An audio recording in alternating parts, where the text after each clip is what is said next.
नाई के दूसरे भाई बकबारा की कहानी। दूसरे रोज खलीफा के सामने पहुंचकर मैंने कहा कि मेरा भाई बकबारा पोपला है। एक दिन उससे एक बुढ़िया ने कहा, मैं तुम्हारे लाभ की एक बात कहती हूँ। एक बड़े घर की स्वामिनी तुमसे बहुत खुश है। मैं तुम्हें उसके घर ले जा सकती हूँ। उसकी कृपा हो गई तो तुम जल्दी ही धनवान हो जाओगे। मेरे भाई ने उसका बड़ा एहसान माना और कुछ पैसे भी बुढ़िया को दे दिए। बुढ़िया ने कहा, लेकिन मैं एक चेतावनी तुम्हें देती हूँ। उस सुंदरी की उम्र कम है और उसका बचपन अभी गया नहीं। वे अपने मित्रों के और उन सभी लोगों के साथ तरह तरह के तंग करने वाले मजाक करती है। इसी में उसे आनंद आता है। और अगर कोई उसे शारीरिक परिहासों का बुरा मानता है तो वे उससे हमेशा के लिए बिगड़ जाती है और कभी उसका मुंह नहीं देखती। इसलिए ये जरूरी है कि वे और उसकी सहेलियां और दासियां तुमसे कितनी भी छेड़छाड़ या खींचतान करें, तुम किसी भी बात का बुरा ना मानना। मेरे भाई ने यह बात भी स्वीकार कर ली। फिर एक दिन वह बुढ़िया मेरे भाई को वहां ले गई। मेरा भाई बकबारा को उस भवन की विशालता और भव्यता को देखकर बहुत आश्चर्य हुआ। बुढ़िया के साथ होने से उसे किसी द्वारपाल ने नहीं रोका। बुढ़िया ने फिर ताकीद की कि वे सुंदरी या उसके साथ की स्त्रियां हंसी मजाक करे तो बुरा न मानना। महल बहुत ही शानदार था और निवास कक्षों के सामने एक मनोहर उद्यान था। बुढ़िया उसे एक दालान में बिठाकर अंदर गई कि उसके आने का समाचार गृह स्वामिनी को दे दे। कुछ देर में उसने कई स्त्रियों के आने की आवाज सुनी। वह चैतन्य होकर बैठ गया। बहुत सी स्त्रियों का समूह वहां आ गया। वे सब परिचारिकाएं लग रही थी। बकबारा को देखकर वे सब हंसने लगी। उन सेविकाओं के बीच में एक अति सुंदर रमणी मूल्यवान वस्त्रभूषण पहने शालीनता पूर्वक आ रही थी। स्पष्ट था कि वे उनकी स्वामिनी थी। बकबारा इतनी स्त्रियों को देखकर घबरा सा गया। उसने उसे झुककर सलाम किया। उस सुंदरी ने उसे बैठ जाने को कहा और मुस्कुरा कर बोली, हम लोगों को तुम्हारे आगमन से बड़ी प्रसन्नता हुई है। अब तुम बताओ कि तुम क्या चाहते हो। मेरे भाई ने कहा कि मैं केवल ये चाहता हूँ कि आपकी सेवा में रहूं।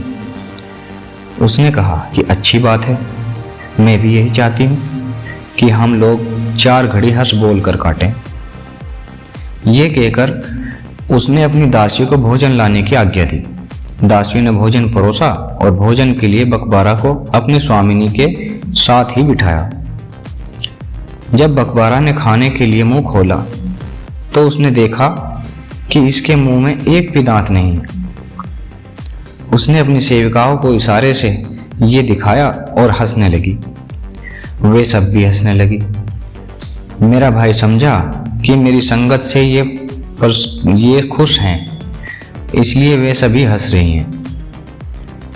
फिर उस सुंदरी ने अपनी दासियों को हट जाने का इशारा किया और अपने हाथ से कोर उठाकर उसे खिलाना शुरू किया। खाने के बाद सुंदरी की परिचारिकाएं आई और नाचने गाने लगी। मेरा भाई भी उन लोगों के साथ नाचने गाने लगा। केवल वे सुंदरी ही चुपचाप बैठी रही। नाच गाना समाप्त होने के बाद सब सेविकाएं बैठकर आराम करने लगी। मेरे भाई को उस सुंदरी ने एक गिलास भरकर शराब दी और एक गिलास खुद पी। मेरे भाई ने कृतज्ञतावश खड़े होकर पिया, क्योंकि खुद अपने हाथों से मदिरा देकर सुंदरी ने उसे सम्मानित किया था। सुंदरी ने उसे अपने पास बिठाया। वह सलाम करके बैठ गया। सुंदरी ने उसके गले में बांह डाल दी और उसके मुंह पर धीरे धीरे तमाचे मारने लगी। मेरा भाई खुद को संसार का सबसे भाग्यशाली मनुष्य समझ रहा था कि ऐसी सुंदरी और धनवान स्त्री उसे इतना प्यार दे रही है। किंतु अचानक ही उस स्त्री ने उसे जोर जोर से तमाचे मारना शुरू कर दिया। अब वे बिगड़कर उस सुंदरी से दूर जाकर बैठ गया। बुढ़िया भी कुछ दूर पर मौजूद थी। वह इशारा करने लगी कि तुम नाराज होकर ठीक नहीं कर रहे हो। मैंने तुमसे क्या कहा था? मेरा मूर्ख भाई फिर उस सुंदरी के पास जाकर बैठ गया और कहने लगा कि आप ये ना समझें कि मैं नाराज होकर आपसे दूर जाकर बैठा था। दरअसल दूसरी ही कुछ बात थी। उस सुंदरी ने उसका हाथ पकड़कर अपने पास बिठा लिया। सुंदरी ने प्रकट में तो उस पर बड़ी कृपा की, किंतु अपनी दासियों को इशारा कर दिया और वे उसे तरह तरह से दुखी करने लगी। उन्होंने मेरे भाई को बिल्कुल विदूषक बना डाला। कोई उसकी नाक पकड़कर खींचती, कोई उसके सिर पर ढोले मारती। इसी बीच मौका पाकर मेरे भाई ने बुढ़िया से कहा कि तुम ठीक कहती थी, ऐसे विचित्र स्वभाव की स्त्री कहीं संसार में नहीं मिलेगी। और तुम भी देखो कि मैं इन लोगों को खुश करने के लिए कैसे कैसे दुख सह रहा हूं। उसने कहा कि अभी देखते जाओ क्या होता है। फिर उस सुंदरी ने मेरे भाई से कहा, तुम तो बड़े बिगड़ेल जान पड़ते हो। हम लोग जरा सा हंसी मजाक करते हैं तो तुम बुरा मान जाते हो। हम तो तुमसे खुश हैं और तुम पर मेहरबानियां करना चाहते हैं और तुम्हारे मिजाज ही नहीं मिलते। मेरे भाई ने कहा, नहीं मेरी सरकार, ऐसी कोई बात नहीं है। मैं आपकी प्रसन्नता के लिए प्रस्तुत हूँ। जैसा चाहेंगे वैसा ही करूँगा। जब उस स्त्री ने देखा कि वह निपट मूर्ख उसके कहने में पूरी तरह से आ गया और हर बात बर्दाश्त कर लेगा, तो उसके गले में बाहें डालकर कहने लगी कि अगर तुम वास्तव में हमें खुश करना चाहते हो तो हमारी तरह हो जाओ। मूर्ख बगबारा बिल्कुल न समझा कि उसका क्या मतलब था। उस मदमाती नवयौवना ने अपनी सेविकाओं से कहा कि गुलाब जल और इत्र फुलेल लाओ ताकि हम अपने मेहमान का आदर सत्कार कर सकें। ये चीजें आने पर उसने अपने हाथ से मेरे भाई पर गुलाब जल छिड़का और उसके कपड़ों पर इत्र लगाया। वह ये सब देखकर फूला नहीं समाता था। फिर उस सुंदरी ने अपनी सेविकाओं को फिर राग रंग की आज्ञा दी और उन्होंने फिर नाचना गाना शुरू किया। फिर उसने दासियों से कहा कि इस आदमी को दूसरे कमरे में ले जाओ और जिस तरह मैं चाहती हूँ इसे सजा सवार कर ले आओ। बकबारा ये सुनकर बुढ़िया के पास गया और पूछा कि ये लोग मेरे साथ क्या करेंगे। उसने कहा, ये सुंदरी तुम्हें स्त्री रूप में देखना चाहती है। अब ये परिचारिकाएं तुम्हारी भौं को रंग कर सजाएंगी और तुम्हारी मूछें मूंदकर तुम्हें स्त्रियों जैसे वस्त्र पहनाएंगी। बकवारा ने कहा, स्त्रियों के कपड़े मैं पहन लूंगा और भौवें भी रंगवा लूंगा, क्योंकि उन्हें पानी से धो सकता हूँ, किंतु मूछें नहीं मुंडवाऊंगा। इससे तो मेरी सूरत बड़ी अजीब लगेगी। बुढ़िया ने कहा, इस मामले को कोई बहस या कोई जिद ना करना। ये सुंदरी तुम पर मोहित है, तुमसे जरा सा हंसी ठट्ठा करना चाहती है तो कर लेने दो, क्या हर्ज है। ये तुम्हें इतना धन देगी जिसकी तुम कल्पना भी नहीं कर सकते। इस मामले में अगर तुमने हुज्जत की तो सारा मामला खराब हो जाएगा, तुम्हें कुछ नहीं मिलेगा। इस पर वह बेचारा राजी हो गया और दासियों से कहने लगा कि मेरे साथ जो चाहो वो करो। दासिया उसे दूसरे कमरे में ले गई। उन्होंने तरह तरह से उसकी भौं को रंगा और उसकी मूछें मूंद दी। फिर उन्होंने उसकी दाढ़ी मूंदनी चाही तो उसने फिर प्रतिरोध किया। वे कहने लगी कि यदि दाढ़ी बचानी थी तो मूछें क्यों मुंडवाई, स्त्रियों के वस्त्रों के साथ दाढ़ी कैसी लगेगी। अब वे बेचारा दाढ़ी मुंडवाने को भी तैयार हो गया। दासियों ने उसकी दाढ़ी मूंदकर उसे स्त्रियों के कपड़े पहना दिए। इसके बाद वे उसे सुंदरी के पास ले आई। वह इसका ये रूप देखकर हंसते हंसते लोटपोट हो गई। उसने कहा, तुमने यहाँ तक मेरी बात मानी है तो एक बात और मान लो। तुम सर पर हाथ रखकर और नाक पर उंगली रखकर औरतों की तरह नाच कर दिखाओ। वह उसी प्रकार नाचने लगा। सारी सेविकाएं, यहाँ तक कि गृह स्वामिनी भी उसके साथ नाचने लगी। वे सब इस तमाशे पर हंसते हंसते पागल सी होती जा रही थी। उन स्त्रियों ने उसे केवल नचाया ही नहीं और भी दुर्गति की। उन्होंने उसके हाथ पांव बांध दिए, उसे खूब थप्पड़ और लातें मारी और उसे उठा उठा कर एक दूसरे पर फेंकने लगी।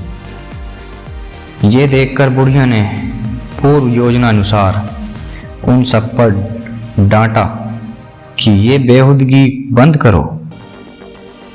अभिप्राय ये था कि वे बुढ़िया को हितचिंतक समझे और उसके कहने से और तमाशे करें। अब बुढ़िया ने उसे एक ओर ले जाकर कहा, तुम्हें दुखी तो बहुत किया गया, किंतु अब केवल एक बात ही रह गई। उसमें सफल हो गए तो को बारा समझो। ये सुंदरी जब किसी पर प्रसन्न होती है तो उसके साथ एक खेल जरूर खेलती है।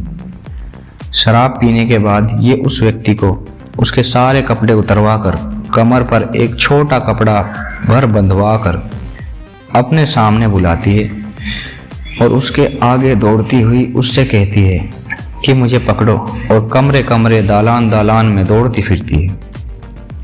जब वह थक कर खड़ी हो जाती है और वे व्यक्ति उसे पकड़ लेता है तो उसकी बाहों में चली जाती है। अतः मेरे भाई ने एक लंगोट को छोड़कर सारे कपड़े उतार डाले और वे स्त्री उससे 20 कदम आगे भागने लगी। भागते भागते वे उसे एक बिल्कुल अंधेरे कमरे में ले गई। वे खुद तो ना जाने कहाँ निकल गई। वह बेचारा अंधेरे में भटकता रहा। अंत में एक और उजाला देखकर वे उधर दौड़ा। वह पिछवाड़े का दरवाजा था। मेरा भाई वहां से ज्यों ही निकला कि वे द्वार बंद हो गया। पिछवाड़े की गली में चर्मकार रहते थे। उन्होंने एक दाढ़ी मूछ मुंडवाए, भौहे रंगाए, लंगोट पहने आदमी को देखा तो उन्हें आश्चर्य हुआ और शरारत भी सूझी। उन्होंने हंसना और तालियां बजाना शुरू कर दिया। फिर वे एक गधा पकड़कर लाए और उस पर उसे बिठा दिया और बाजार की तरफ ले जाने लगे। मेरे भाई के दुर्भाग्य से रास्ते में काजी का घर पड़ता था। काजी ने शोर सुनकर अपने नौकर से पूछवाया कि क्या बात है। नौकरों ने सब लोगों को काजी के सामने लाकर खड़ा किया। काजी के पूछने पर चर्मकारों ने कहा, सरकार, हमने इस आदमी को इसी दशा में उस गली में पाया जो मंत्री के महल के पिछवाड़े खुलती है। ये वहीं घूम रहा था। काजी ने मंत्री के महल का नाम सुनकर कहा, ये पागल और खतरनाक आदमी मालूम होता है। इसे लिटाकर इसके पांव उठवाकर तलवों पर 100 डंडे मारे जाएं और उसके बाद इसे शहर से निकाल दिया जाए। इसके बाद इसके नगर में प्रवेश पर हमेशा के लिए रोक लगा दी जाए। अतएव ऐसा ही किया गया। इसके बाद नाई ने कहा कि सरकार, ये मेरे दूसरे भाई बकबारा की कहानी थी जो मैंने आपको सुनाई है। अब मैं आपको अपने तीसरे भाई की कहानी सुनाता हूँ। ये कहकर बगैर खलीफा की अनुमति लिए वह कहानी सुनाने लगा। तो दोस्तों, अगर आपको कहानी अच्छी लगी है तो लाइक, शेयर, कमेंट जरूर करें और चैनल को सब्सक्राइब करना ना भूलें।